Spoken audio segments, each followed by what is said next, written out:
Okay friends, one of the first things you want to do is safely raise and support the front of your vehicle so the suspension's hanging and the wheel's off the ground. After that, if you have a hubcap, go ahead and remove that now. Once you have the hubcap out of the way, continue on to your 4 21mm lug nuts and then remove your wheel.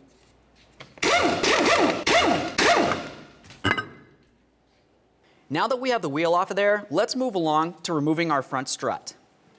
To do that, you're going to want to come along the back side, follow your flex hose and your ABS wire, and you're going to find one 14mm mounting bolt. Remove that bolt.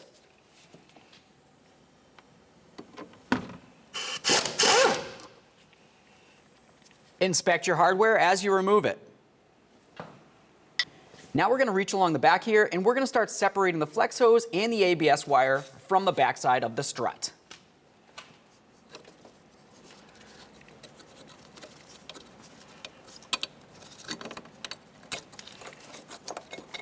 Make sure you've got plenty of slack from both of these. It's extremely important. Now let's move along the backside of the strut. Along the backside here, we're looking for this plastic clip that holds the ABS wire to the strut. Carefully get underneath this area using a small screwdriver or a pick and separate it. Once you have it separated, grab that ABS wire and remove it from the area. Once again, we're trying to make sure we have plenty of slack from the ABS wire and the flex hose. The next thing we're going to do is move down to the axle nut here. Looking at it, you can tell that it's a 12 point, and you want to make sure you use a 12-point 30mm socket.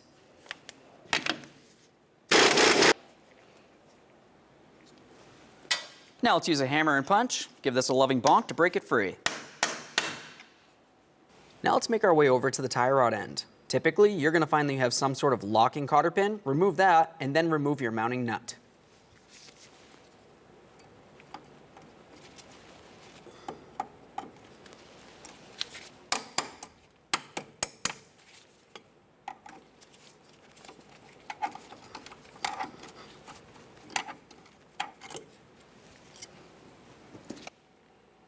We'll use an 18mm to remove our nut.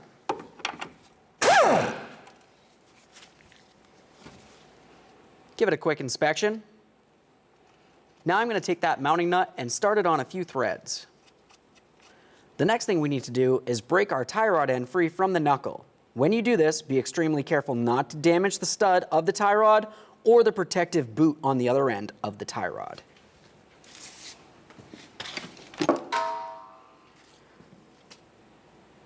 I'll continue by using a hammer and hit directly up against the knuckle, essentially causing some vibration, trying to get this to break free.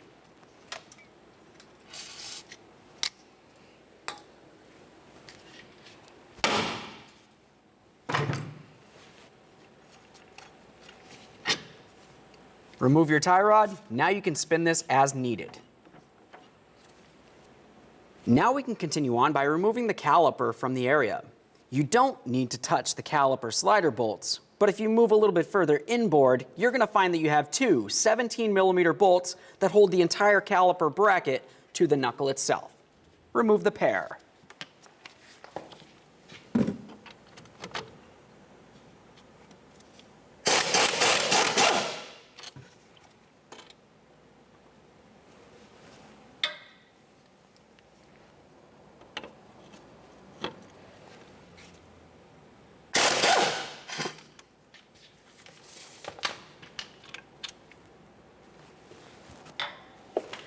Now let's carefully grab that caliper. We're going to give it a little wiggle and try to slide it away from the rotor.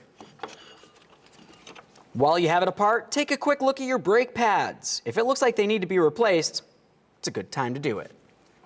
Otherwise, go ahead and take that caliper and be very careful with your flex hose. Let's bring it up and secure it to the strut. Now let's pay attention to the two mounting bolts that hold the strut to the knuckle. You're going to find that you're going to need to use a 19mm on both sides. We'll hold one side with a wrench and use a 19mm to remove the other side.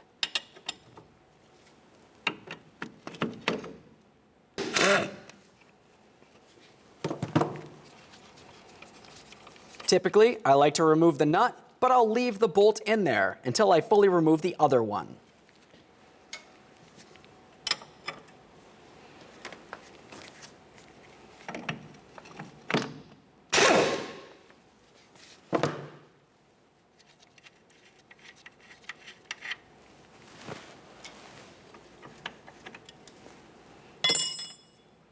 Now the next thing we're going to do is start removing the pair of these. As we do, this is going to want to start pulling forward towards us. Be extremely careful for your flex hose and also extremely careful for your axle CV boot. While we're sliding this towards us, pay attention to the axle. You want to make sure that you're pressing this through the wheel bearing so you do not put a tug on the axle. I'm going to press on that axle while I pull this down towards me.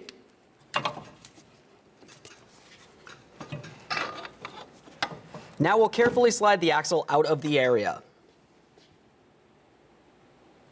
Now that we have that separated, we have a clear view of our lower ball joint mounting nut. Commonly, for these nuts, they should have some sort of locking cotter pin. Ours is missing. Yours should have it. Remove it. After that, continue on with a 19mm socket. Carefully remove this nut.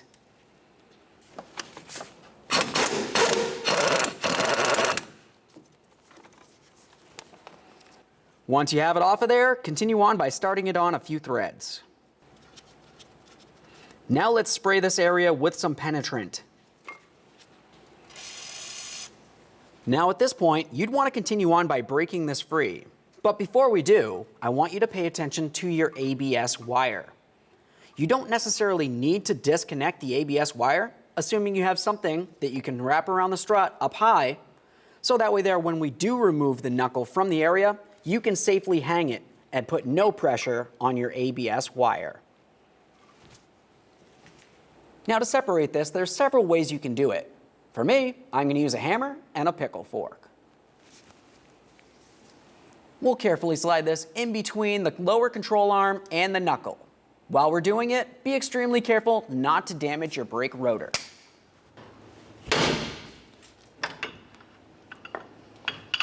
Now that it's broken free, I'll continue on by removing my ball joint nut. The next thing we'll do is carefully lift up on our knuckle. You want to be extremely careful, once again, for your ABS wire. Now let's carefully hang this so we're putting no pressure on that ABS wire. Let's make our way to the sway bar link. Now that I have this sprayed down, I'm going to continue on using two 14mm. I'll use one along the top and one down along the bottom.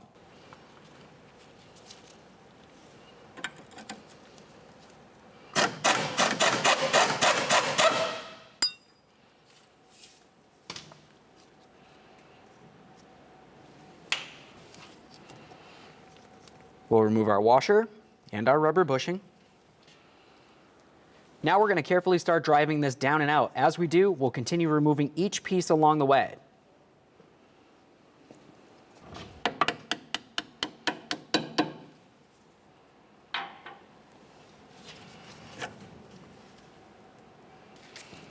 To get the rest of this out of here, I'll carefully use a pry bar. I'm going to come inside the slot of the control arm and gently pry this down.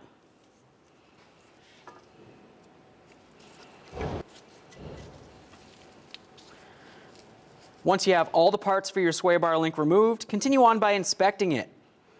The main part that you want to inspect is the rubber bushings of the sway bar link. Those are typically the areas that go bad. Assuming those look good, continue on by inspecting the main bolt for it. If it looks like it's rotted or weak or damaged, you're going to want to go ahead and replace it. We'll set this aside. Now it's going to be time to put in the sway bar link. Carefully use your pry bar. Come in the slot in the lower control arm. Gently pry it down as needed. Now we can start putting together our sway bar link. You want to make sure you have the entire bolt area, you have one washer, and you have one of your bushings. Now real quick, looking at the bushing, up along where my index finger is, you can tell that there's a ridge along the center. Along the bottom, there is not. You want to make sure you put the bushing with the ridge facing towards the control arm. Now let's go ahead and slide this up and through from the bottom of the control arm. We'll take one more of our rubber bushings and we'll slide it on there with the ridge, once again, facing towards the control arm. Once you have that on there, continue on to another one of your washers.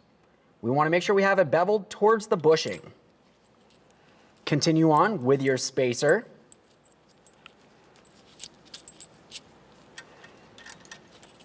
Go ahead and slide that up. We're going to put another washer on there, and above that washer, we're going to put a bushing. So you know the way you have to put the washer. For the bushing, we have the ridge facing towards the sway bar this time. It's going to go right up and through there. At this point, you can release the tension on your control arm. Now let's continue with another rubber bushing, another washer, and our mounting nut. Now at this point, we're going to continue tightening this. When you tighten it, you don't want to continue tightening until it's completely bottomed out. The only thing you want to do is pay attention to each of the bushings. We want to make sure that the bushings are touching up against either the sway bar itself or against the control arm. Once they touch, you're pretty much good to go. You don't need to continue going until the bushings are completely flattened out. That'll damage the bushings and make them go bad faster.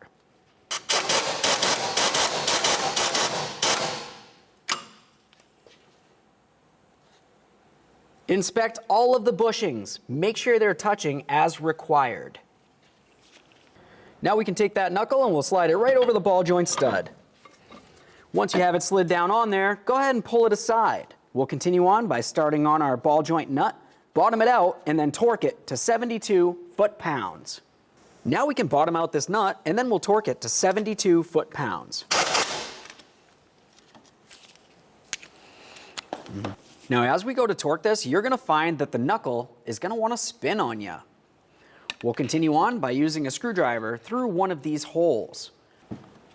Now we can torque this to 72 foot-pounds.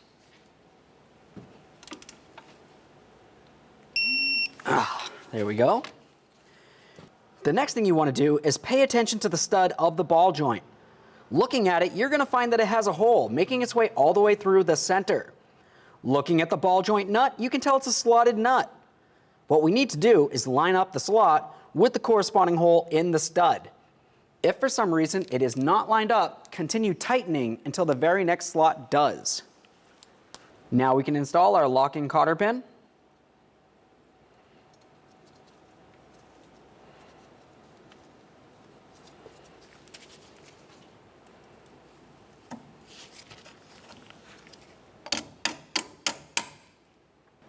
Next, let's apply some copper never sees on the back side of the bearing, where the axle needs to go. Let's take that axle and carefully slide it through the back side of the knuckle, directly into that bearing. Now we'll continue by sliding this up, lining the knuckle up with our front strut.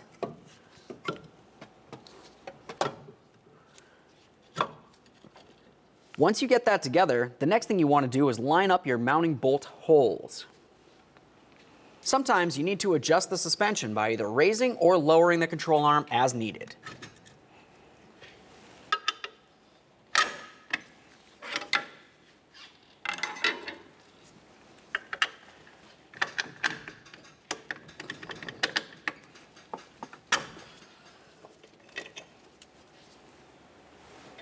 Start on both of your mounting nuts.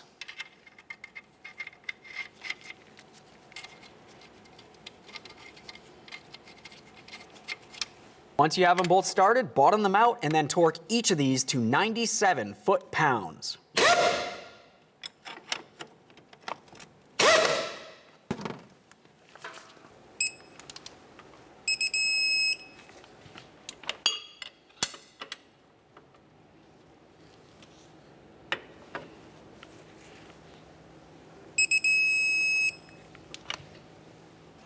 Now it's going to be time to put the caliper back on. Before you do, make sure you clean the threads on the mounting bolts and apply some red thread locker.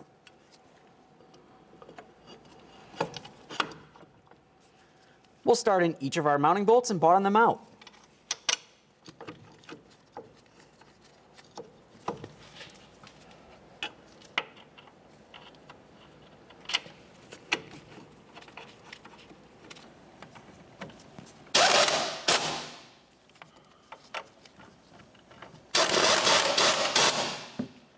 Now that we have both of them bottomed out, continue torquing each of them to 65 foot-pounds.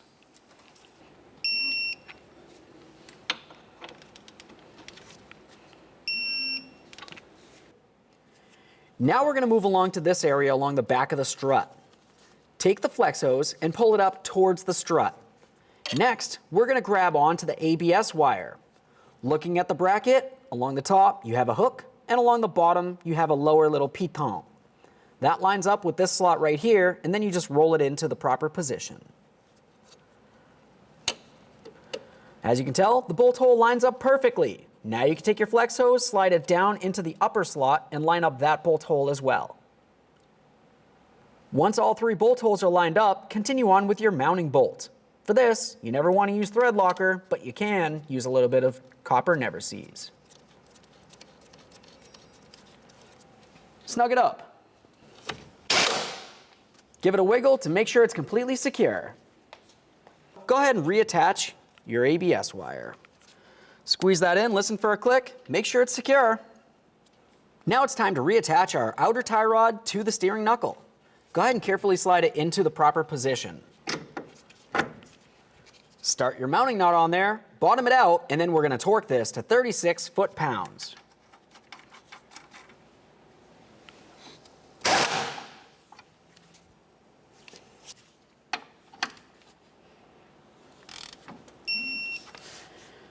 Now the next thing you want to do is pay attention to the hole that's through the center of the tie rod stud. You want to make sure it lines up with one of the slots on your mounting nut. If for some reason it is not, continue tightening the nut until the very next slot does. Let's take that locking cotter pin, slide it right on through the tie rod end. Peen it over so there's no way this can loosen up on its own.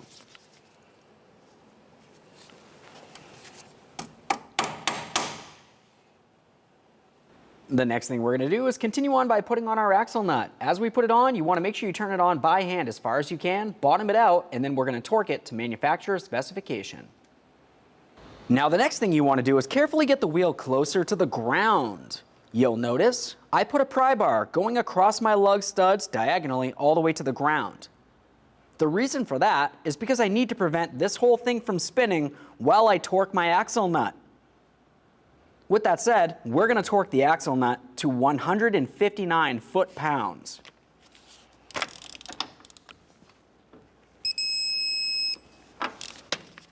Now that we have the axle nut torqued, the next thing you want to do is pay attention to the slot on the axle itself. The reason that the axle has a slot is so you can take a hammer and punch and drive the nut down into that slot. That's going to hold it in the fully locked position, so it does not loosen while you're driving down the road.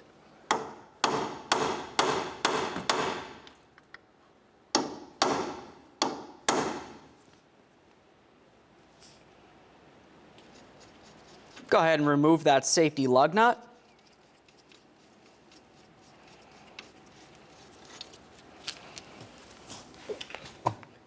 Now we can reinstall the wheel. Once it's up on there, start on all 4 of your lug nuts. Bottom them out. Get the wheel back on the ground. Once you have it down there, we'll torque each of these lug nuts to 76 foot-pounds.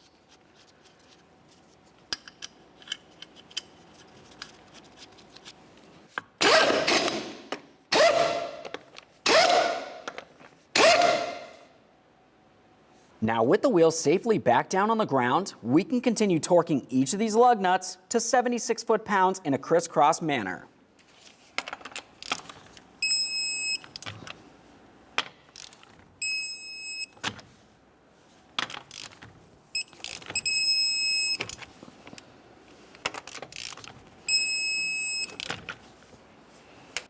If you have a hubcap, put that on now. The area that you want to pay attention to is the slot that's for the valve stem. That's what your valve stem looks like. Go ahead and line it up, knock it into position.